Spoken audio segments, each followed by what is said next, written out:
Olá, olá! Aqui é a Bruna e eu tô de volta gravando hoje esse podcast para você diretamente de Salvador, viu? Na Bahia. Ô terra boa!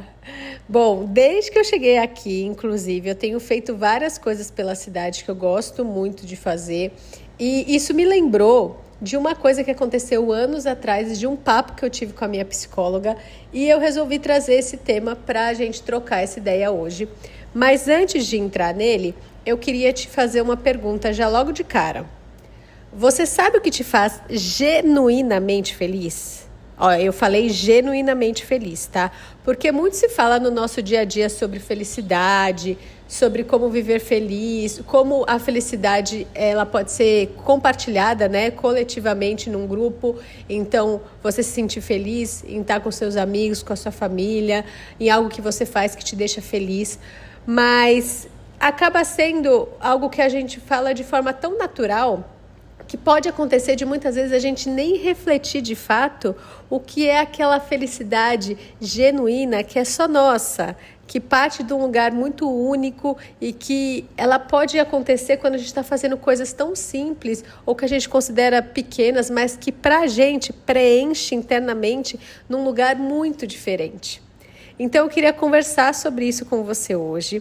E para a gente chegar aí nesse ponto do que é felicidade genuína, para mim, que eu fui descobrindo ao longo dos anos, e também para você aí já refletindo isso junto comigo, eu vou te contextualizar de algo que aconteceu e já te adianto que eu vou trazer aqui questões de saúde mental, então uma crise de ansiedade forte que eu tive quando morava com a Nath ali em Barcelona. E se isso for algum gatilho, se isso não for algo que vai te fazer bem escutar, pode pular esse episódio, tá bom? O intuito é aqui no podcast, a gente sempre tá somando, eu não quero de forma nenhuma fazer com que você se sinta mal. Mas falando desse assunto, então, de felicidade genuína, né? Eu gostaria que você começasse aí a ter essa troca comigo, pensando em uma, duas, três coisas, o que vem assim de bate-pronto na sua cabeça, que quando você pensa sobre isso, felicidade genuína que você sente quando tá fazendo alguma coisa, essas coisas vêm na sua cabeça. Nossa, eu me sinto assim quando eu tô fazendo crochê. Nossa, eu me sinto assim quando eu tô lendo, quando eu tô escrevendo, quando eu tô compartilhando ali a comida X que eu gosto. Tá? Tem que ser coisas que você faz para você que te nutrem. Independente de ser família, amigos, que isso a gente já sabe que faz parte do escopo felicidade, mas tem que ser algo que às vezes nem os outros entendem por que você gosta, mas você gosta, sabe? Sem se importar com ninguém, sem pensar em ninguém nesse momento. É uma felicidade que vem de dentro, que quando você faz aquilo, você sorri com a alma, sabe? Essa sensação que é uma completude interna muito gostosa? Tem que ser algo assim, beleza? Já conseguiu achar essas coisas? Que agora eu vou compartilhar quais são as minhas coisas, tá bom? Bom, quando eu penso nisso, tem duas coisas que me vêm imediatamente na minha cabeça. Mas para eu chegar nessa pergunta do o que me faz genuinamente feliz, eu tive que passar por uma experiência que não foi nada legal, que eu não desejo isso para ninguém na vida de verdade, que foi a questão da crise de ansiedade. A partir desta crise de ansiedade, depois dela eu tive uma sessão com a minha terapeuta e ela me fez essa pergunta: Bruna, o que te faz genuinamente feliz? Foi ela que plantou isso na minha cabeça e eu quero trazer isso para vocês hoje porque eu acho que é algo que a gente não tem o hábito de se perguntar, por mais que pareça algo simples até da gente ter essa ideia de ficar se questionando, né? Mas não é assim, porque a gente acaba vivendo muito na rotina ali no automático, essas coisas a gente tem que prestar atenção. Então, eu acho muito legal compartilhar essa minha sessão aí de terapia que eu tive e contar o que aconteceu a partir disso. Eu nunca vou esquecer que um dia na terapia, anos atrás, a rotina ela estava bem puxada, tá? Eu estava trabalhando demais, eu estava fazendo a temporada de verão numa cidade turística que é Barcelona e eu ainda morava dentro de um dos meus trabalhos, porque eu tinha 3 na época. Então, quando a gente mora dentro do trabalho, a gente trabalha praticamente 24 horas, né? Porque a pessoa ali sempre pode te acessar e pedir alguma coisa, tudo mais. Só que Além de eu fazer esse voluntariado que eu estava fazendo, então era o local que eu morava, porque eu e a Nath, a gente quis fazer um voluntariado para poder economizar mais, conseguir guardar mais grana, porque o objetivo era juntar a grana ali na temporada de verão em Barcelona e aí seguir mochilando pela Europa, entendeu? Então, quanto melhor a gente conseguisse juntar dinheiro, melhor seria pra gente.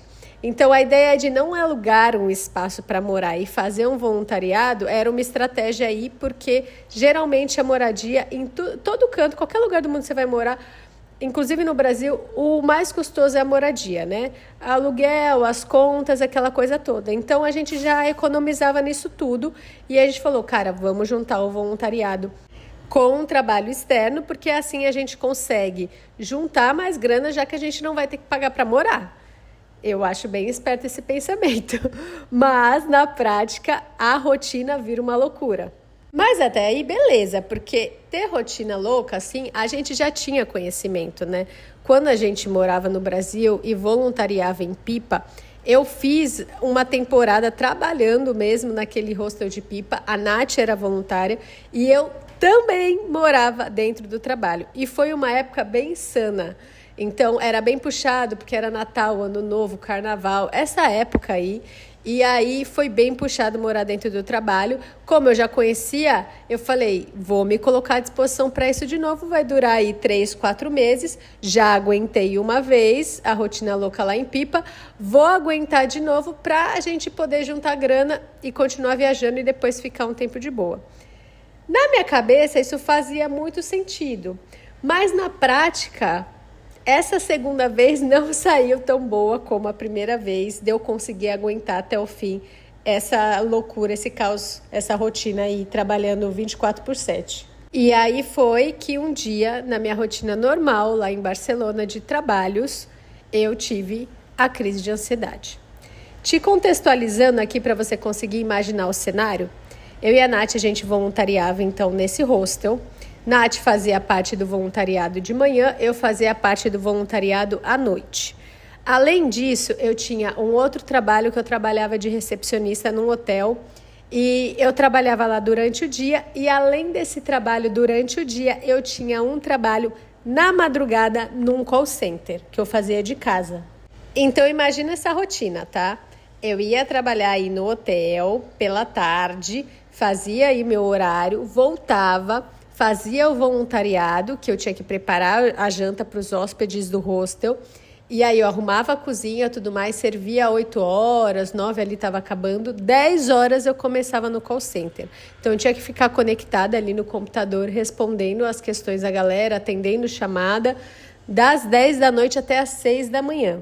E isso era muito difícil para mim, porque eu não sou uma pessoa da madrugada. Então, muitas vezes, Nath me ajudava, ficando umas horas acordada ali do meu lado.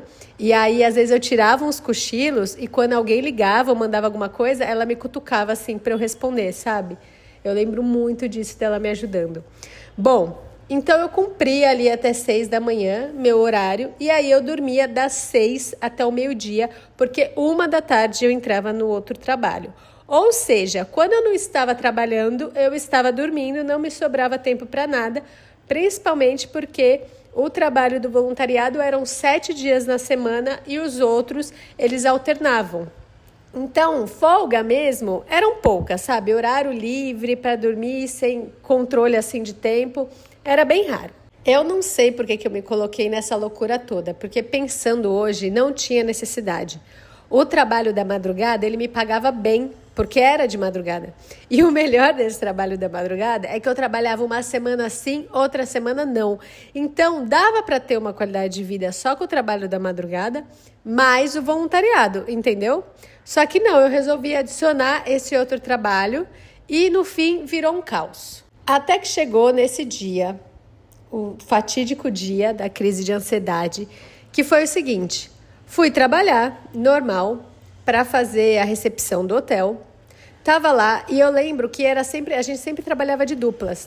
Então eu tava dividindo a recepção ali com uma menina e chegou um grupo escolar. Esse lugar que eu trabalhava vinha muita gente de outros países, tipo o professor levando a galera para turistar ali ou fazer alguma coisa específica que estava acontecendo na cidade. Eles levavam tipo a galera de outros países para ficar ali em Barcelona alguns dias. E aí entrou um grupo, tipo uma sala de aula, eu sei que tinha 50 pessoas na recepção, de uma vez. Um monte de jovem, agitado, querendo conhecer a cidade e ansiosos para entrar no quarto para poder sair ali daquela burocracia do check-in. Nisso que eles estão ali lotando a recepção, uma fila enorme, uma gritaria, aquela coisa toda de muita gente falando ao mesmo tempo, a menina que está do meu lado, ela vira para mim e fala: cara, hoje vai ser um dia daqueles, porque vai ter que ser corrido o check-in, né? Para conseguir que a galera não fique esperando tanto tempo. E eu lembro de virar para ela e falar assim: calma, fica tranquila, eles estão viajando, não tem o que a gente fazer, a gente vai fazer o nosso melhor e uma hora acaba. Vamos levar leve e as coisas vão fluindo. Eu lembro que eu estava de boa, estava ali fazendo check-in e tudo mais. Só que não passou muito tempo. Chuto aí uns 10, 15 minutos desde que essa galera chegou. E eu tô fazendo um check-in de uma pessoa, então essa turma falava inglês, tá? A gente tá num país, Espanha, que fala espanhol. Eu geralmente atendia as pessoas em espanhol, mas esse grupo chegou aí, eles eram, não sei se eram da Inglaterra, não vou lembrar. Tava falando inglês com esse moço que eu tava fazendo check-in. Eu sei que do nada me dá um tilt assim. Eu começo a falar em espanhol com esse moço, respondo alguma coisa para ele em espanhol. Do mesmo nada, eu volto pro inglês, porque aí eu me dou conta, é como se eu tivesse voltado pra minha consciência. Aí eu me dou conta que eu tô falando espanhol com um cara que não fala espanhol, e aí eu falei pra ele: ai, me desculpa, eu falando aqui, te respondendo em espanhol, né? Falei isso em inglês pra ele. Passa isso, eu simplesmente dou tela preta, total. Comecei a ver tudo embaralhado, não conseguia mais me comunicar com o cara, não conseguia mais me movimentar onde eu tivesse noção do que eu estava fazendo, sabe? Eu lembro de eu só parar, eu não consegui mais dar atenção pro cara, alguém continuou atendendo ele, ele deve estar até hoje se perguntando o que aconteceu ali. E tinha uma menina do meu lado esquerdo, assim, encostada, que trabalhava ali, e ela virou, eu virei para ela, na verdade, e falei assim: me ajuda, eu tô tendo um troço, alguma coisa tá acontecendo aqui comigo, não tô passando bem, não tô legal.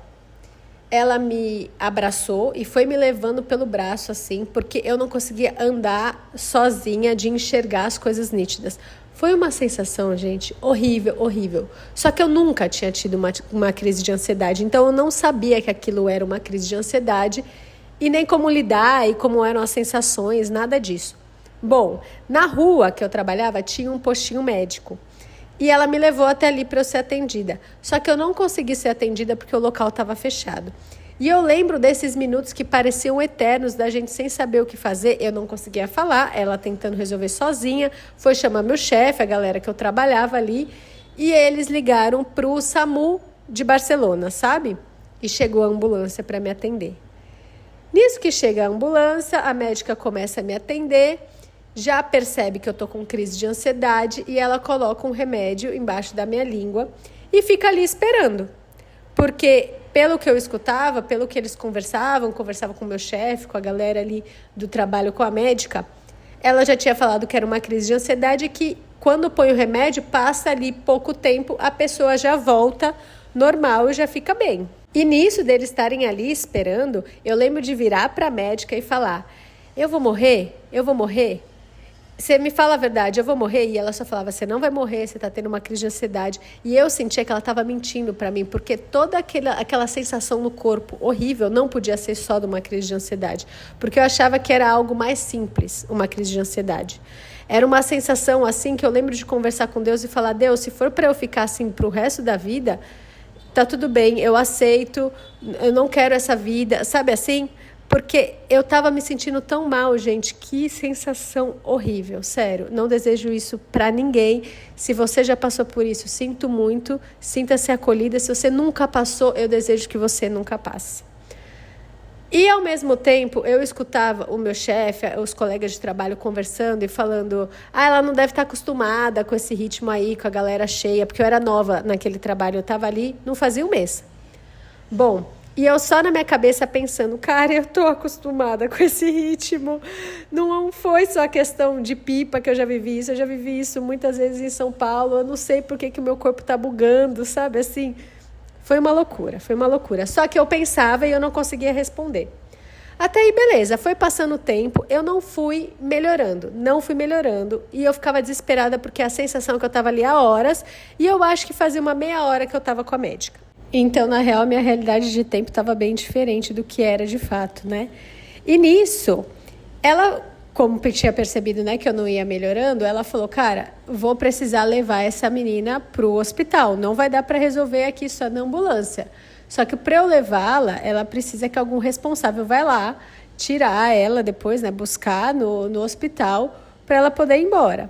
Bom, nisso ela pede para que eu ligue para alguém conhecido, que eu tenha um contato de emergência, alguém aí que eu confie, para ir me buscar.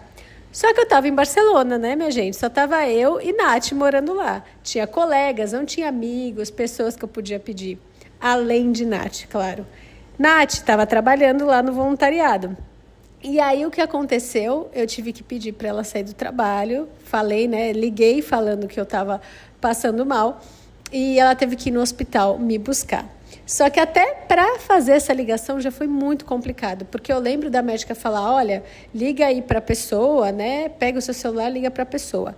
Eu não conseguia desbloquear o celular, eu não conseguia fazer a chamada. E para a médica eu conseguia. Então, assim, ela não fazia nada por mim. Eu lembro de eu pedir para ela ligar para mim, que eu não ia conseguir falar. E ela falava: você consegue sim, faz. E na minha mente, gente, eu tenho essa lembrança até agora. Na minha mente, eu não conseguia digitar a senha do celular, eu não conseguia clicar para falar com a Nath. É como se eu estivesse em câmera lenta, como se eu falasse tudo embaralhado. Mas para ela, vendo de fora, para a médica e para a Nath, que estava do outro lado da linha escutando, eu estava normal, completamente normal. Eu me movia normalmente, eu falava normalmente. Olha, é uma loucura essa questão de crise de ansiedade, viu?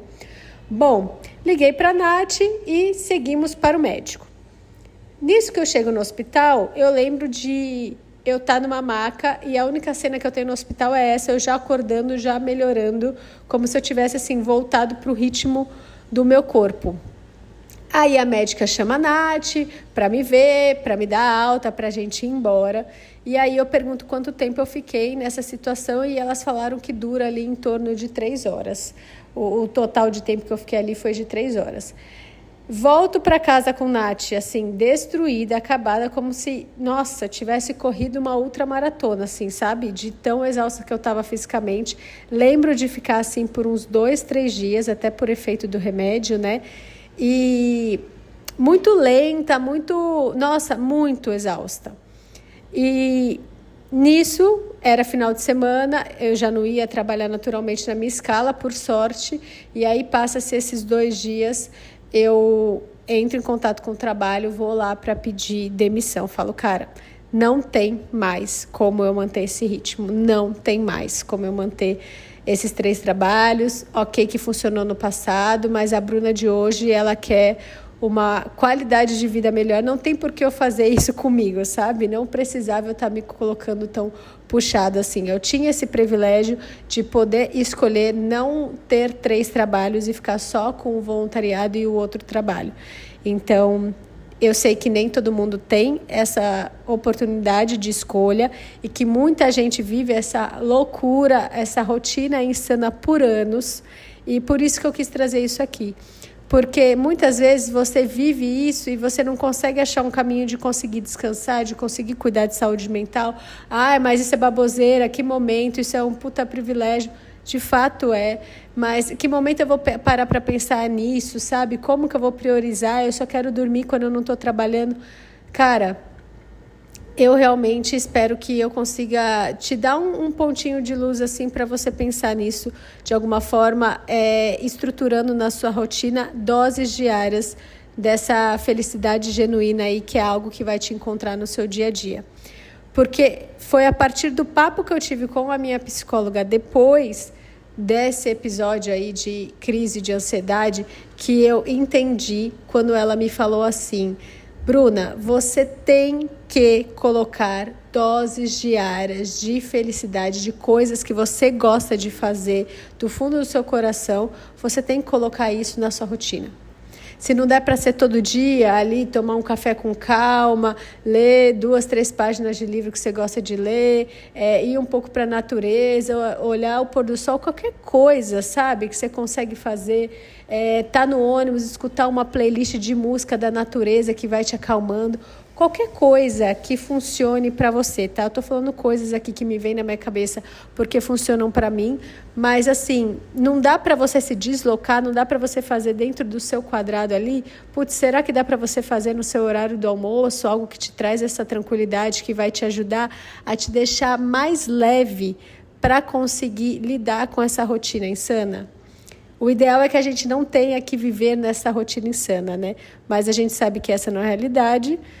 E muitas vezes a gente tem que aprender a colocar esses momentos, né, na nossa rotina para conseguir fazer com que essa rotina insana não pareça tão insana assim, porque esses momentos leves aí do nosso dia a dia vão trazer vão desafogar, sabe? Essa palavra vai desafogar aí a sua rotina. Só que o que é mais engraçado é que eu lembro de quando ela falou isso para mim na terapia lá em 2022, um dia depois de eu ter passado por essa crise de ansiedade e aí eu fui pedir demissão, eu lembro que eu não tinha essa consciência. Eu não tinha consciência da importância que é, porque a gente acha que a gente tem que sempre estar fazendo o tem que. Eu lembro muito da Paty, minha psicóloga, falando esse termo. Bruna, para do tem que fazer isso, tem que fazer aquilo, tem que não sei o que, sabe? Não é luxo você cuidar da saúde mental, você tem que criar essa mentalidade. E eu acho que de lá para cá, né, nos últimos anos, se fala muito disso, de saúde mental, mas eu acho que a gente tem que trazer mais para a forma prática quais são as consequências, o que acontece e como que a gente pode se tirar dessa, principalmente quando a gente não tem um apoio terapêutico. Por isso também que eu quis compartilhar aqui, porque nós podemos ser nossa rede de apoio quando a gente não tem profissionais para nos apoiar. E a minha psicóloga falou isso e mudou minha forma de ver a vida sempre, porque eu vivo analisando se a minha rotina está insustentável e como o meu corpo se sente nele ou não. E eu também analiso isso nas outras pessoas ao meu redor, porque às vezes eu estou vendo alguém contar alguma história, alguém viver alguma coisa dessa questão de estar num momento ali bem puxado, e eu fico pensando, será que essa pessoa tem consciência do quanto é importante ela colocar na rotina dela pílulas de felicidade genuína ali na semana, diariamente, se ela puder, melhor ainda, sabe? Porque quando eu sinto abertura, eu compartilho com a pessoa, eu tento levar isso. Mas, às vezes, a pessoa pode estar naquele momento, Bruna 2022, que não tinha consciência disso, que nem se alguém falasse para mim, eu ia escutar dessa forma. Porque eu já tinha escutado isso antes. Só que eu achava que não, que isso é de gente que não dá conta das coisas, porque a gente tem que, entende? Eu achava que era bonito a gente ter essa força de conseguir sustentar o caos. E não, cara, a gente não tem que ter essa força de sustentar o caos, porque isso vai acabar com a nossa estrutura em algum momento. Mas aí você está escutando e deve estar pensando, tá, Bruna, você falou do que aconteceu com você, mas o que isso tem a ver com a pergunta que você fez lá em cima, né, no começo do podcast? O que te faz genuinamente feliz? Cadê, né, essa conexão? E eu comecei falando que eu estava aqui em Salvador e que Salvador tinha tudo a ver com essa questão que me fez refletir sobre essa história. E aí que eu quero trazer o ponto-chave para você. O que acontece? Nessa minha andança aí de 2022, desde esse episódio para cá, refletindo sobre as coisas que me fazem feliz, eu fui amadurecendo, porque muitas vezes a gente tem ideia do que faz a gente feliz, mas a gente não tem a noção concreta de como materializar isso no nosso dia a dia e como como encaixar de fato em algo que seja prático para a gente colocar na nossa rotina. Então, se a gente não sabe identificar, se a gente não sabe nomear o que nos faz feliz e que é só uma sensação, fica num lugar muito distante, como que a gente vai materializar isso, né? E aí eu trago, então, as duas coisas que eu consigo hoje nomear muito facilmente que me fazem felizes, que é arte e esporte. Não sei quais categorias você tem aí que você anotou para você, mas isso me faz genuinamente feliz. E quando eu comecei a fazer esse exercício aí de, com o tempo, ir refletindo sobre felicidade, eu comecei a ver os vários tipos de felicidade, querendo sair dessa questão de ficar no utópico e entender na minha vida, desde a infância, quais foram os momentos que realmente eu me sentia plenamente feliz. E aí me veio aquela sensação de eu estar treinando vôlei a partir dos 11 anos lá em São Paulo, e ser aquele lugar que quando eu estou na quadra, nada mais importa, sabe? Quando eu estou assistindo uma partida de vôlei, quando eu estou acompanhando alguma coisa, depois quando eu voltei a jogar vôlei nos Estados Unidos, assim, o meu mundo ele virou para aquilo e eu era muito feliz, eu não me importava de eu não poder sair, de eu ter que acordar cedo. Na verdade, acho que eu acordar cedo era a única coisa que eu me importava quando estava nevando, que eu morava numa cidade bem fria lá dos Estados Unidos. Mas de ter que ser cuidadosa com a alimentação, de não poder beber, tudo isso para mim era pequeno perto da felicidade que a quadra me fazia sentir, entende? É esse tipo de felicidade que eu estou falando. A mesma coisa é quando eu estou num espaço artístico, seja um teatro, uma exposição, uma capoeira que tem aqui em Salvador, que eu fui assistir esses dias e fiquei emocionadíssima. Música, muitas vezes eu estou escutando uma música, estou vendo um filme, Nath dá risada disso, eu choro. Muitas vezes eu choro sozinha com alguma parte da música, e às vezes eu choro com aquela música várias vezes, sabe? Então, eu acho que expressões artísticas, uma coisa que conecta com a minha alma de uma forma que faz sentir essa chama assim, de felicidade. Uau, eu estou preenchida. E não é algo que eu preciso sair gritando de felicidade, porque é algo que preenche dentro de mim. Tá entendendo? E eu acredito que essa vontade de falar sobre essa felicidade genuína me veio agora em Salvador, porque eu estou vivendo dias que eu estou extrapolando muito essas áreas. Então, principalmente a área artística aqui, tá? Que é algo que me conecta muito com a cidade de Salvador. Porque um dia eu estava no Sarau do Brown, para quem acompanhou aí, eu postei muito emocionada nas redes sociais. Hoje eu vou, por exemplo, num evento do local que eu trabalhei aqui um ano atrás, né, na Irmã Dulce, que vai ter um show do Saulo, então vou ter outro envolvimento artístico ali, e fora todas as expressões artísticas que eu estou vivendo ao longo desses dias e compartilhando com vocês, quando eu vou para o Pelourinho, quando eu fui no Dia Nacional aí das Baianas de Acarajé, enfim. É como se você andasse pelo Pelourinho e ficasse imersa naquele polo, naquele universo artístico, sabe? Porque tem muita expressão na rua, tem muita arte de rua, é muito bonito ver e isso bate em mim de uma forma muito positiva. Então, sempre que eu estou em Salvador, eu sei que isso vai me conectar bem forte nesse lugar de arte, que é algo que me deixa, assim, genuinamente feliz, né? E isso é um ponto muito importante, você conseguir perceber nos lugares que você transita como que ele te preenche, ou se ele não te preenche, não é um local ali que você gosta de fazer tanto parte, porque cada cidade, cada cantinho, cada bairro, ele tem algo a te ofertar, né? Cada pessoa, cada grupo. E aí você começa a perceber o que daquele grupo que você está inserido, daquele bairro, daquele entorno, o que aquilo soma para você, né? O que aquilo faz com que você se sinta conectado com aquele espaço. Então, eu começo a perceber isso. Eu estou nesse país, ou eu estou nessa cidade, eu estou naquele local. Aqui eu me conecto assim, aqui eu desperto isso, ali eu desperto aquela outra coisa. Por exemplo, eu e Nath, a gente, quando foi para a Itália já 2 vezes, né, a gente ama comer, a gente é apaixonada por comer, a gente fala bastante disso, né? E a gente consome muito a gastronomia da Itália quando a gente está lá, porque a gente é apaixonada por comida italiana. E eu e a Nath, uma coisa interna que acontece, a gente nem compartilha muito nas redes sociais sobre isso, mas a gente fica se mandando coisas de comida no direct, sabe? Mensagem. a gente manda meme disso, a gente fala, ai, quando a gente ganhar X valor, a gente vai sair para comer em tal lugar. A gente comemora muito por volta da gastronomia, que também é uma questão cultural, artística, que conecta muito comigo. Então, é muito interessante você ver como cada espaço conecta. Quando a gente está no Rio, por exemplo, que agora eu estou em Salvador, mas a gente está morando no Rio. O Rio, ele já me conecta por um outro lado, que é esse lado mais esporte da Bruna. Então, eu sou uma pessoa que eu acompanho bastante esporte, eu considero que eu tenho essa atenção, assim, que é algo que me faz bem. Para mim, melhor que Copa é Olimpíada. Podem me julgar à vontade aí nos comentários. Eu amo Copa, eu amo a energia da Copa, como fica o país. A gente tem que estar no Brasil, porque eu e Nath, numa Copa, a gente estava lá na Espanha. E assim, gente, não tem clima de Copa, tá? É triste demais passar a Copa fora do Brasil, sério mesmo.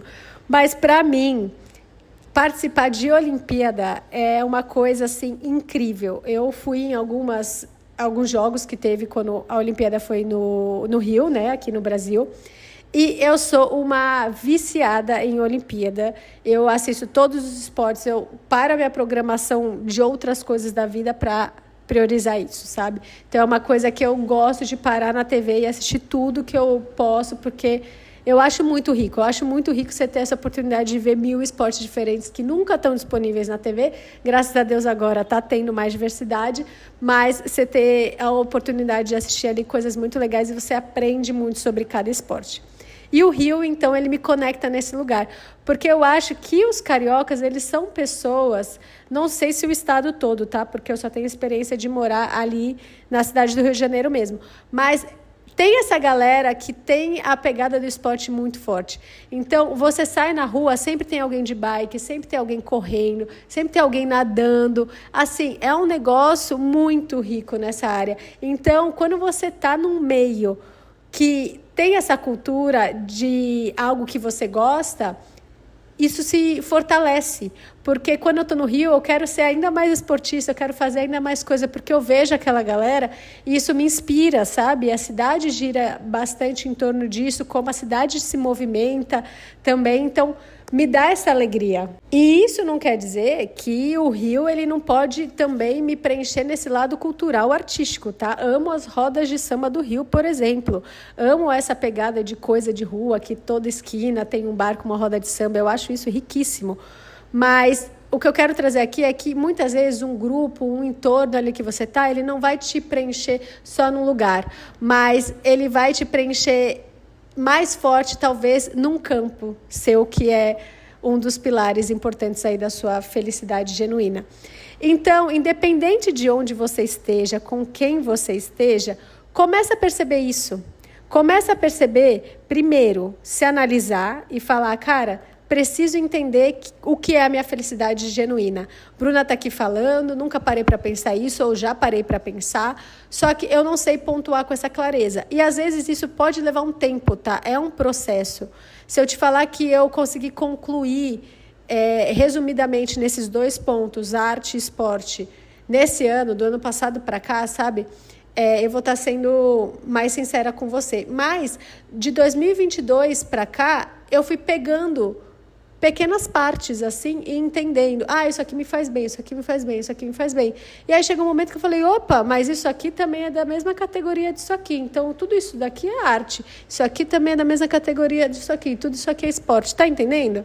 E aí você consegue perceber momentos da sua vida que você vai falar assim, nossa, tô me sentindo um pouco sobrecarregada, tô precisando aquela dose ali de felicidade genuína. Então, eu tenho que fazer algo de arte ou esporte. Seja lá o que for para você, tá entendendo, né?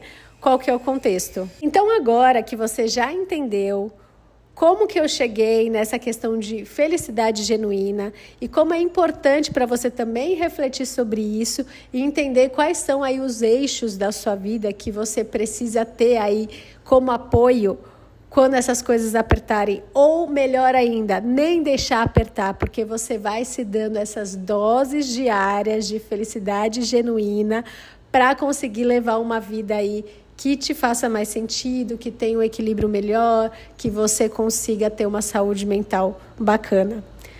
E para isso, eu quero te colocar aí um desafio. Você topa? Bora no desafio? Então, assim, eu quero que você pense quais são essas coisas. E aí, depois de você já saber quais são as coisas, você tem 7 dias, uma semana, para você colocar isso em prática. Não vamos começar com uma meta super desafiadora, porque você pode estar escutando aí, falando, ai, Bruna, muito fácil fazer isso uma vez na semana. Mas pode ser que não. Pode ser que tenha um fulaninho ou fulaninha me escutando aí, que isso seja um desafio como foi para mim até 2022. Então, vamos começar devagar, mas vamos começar. Se para você estiver muito fácil, beleza, acelera o ritmo aí e adapta esse desafio. Mas se policia, se precisar, coloca alarme no celular, escreve a notinha na geladeira, coloca aí algum lugar que você vai ver sempre, coloca um aviso de você se lembrar de se dar doses diárias de felicidade genuína. Lembrando que agora vai ser dose semanal. Quando você conseguir, você vai diminuindo para doses diárias. E tá tudo bem, gente, não ser todos os dias, viu? A rotina é corrida, eu também não consigo fazer isso todos os dias. Mas o ponto aqui é você ficar atenta a isso, beleza? Para você se cuidar, para todo mundo ficar bem, para a gente ter uma vida que seja mais leve, que tenha mais sentido do porquê a gente está vivendo o que a gente está vivendo. E lembrando, tá? Não precisa ser nada grandioso, nada absurdo. Às vezes pode ser organizar um armário e ter paz de olhar o armário organizado. Isso é um negócio que me dá paz, por exemplo, tá? Eu aprendi isso com a minha avó, que ela tinha mania de organizar armário e ir na casa da família e organizando a casa da galera. Os armários da galera. Eu ia com ela, inclusive, lembro disso. Então, assim, não importa o que seja para você, beleza? Já falamos disso, só para te lembrar. Não se importe com o que os outros vão achar. A felicidade genuína, ela é só sua. Tá bom? Faz esse desafio aí. Depois você me conta o que você fez, se você quiser contar o que é, tá bom? Mas me conta pelo menos como que você se sentiu depois. Se você percebeu que aquilo tornou a sua semana mais leve. Se aquilo realmente fez diferença nos seus dias. Eu espero realmente que sim. E eu desejo que você tenha uma vida de várias doses diárias de felicidade genuína. Beleza? A gente se encontra na BR. Até mais.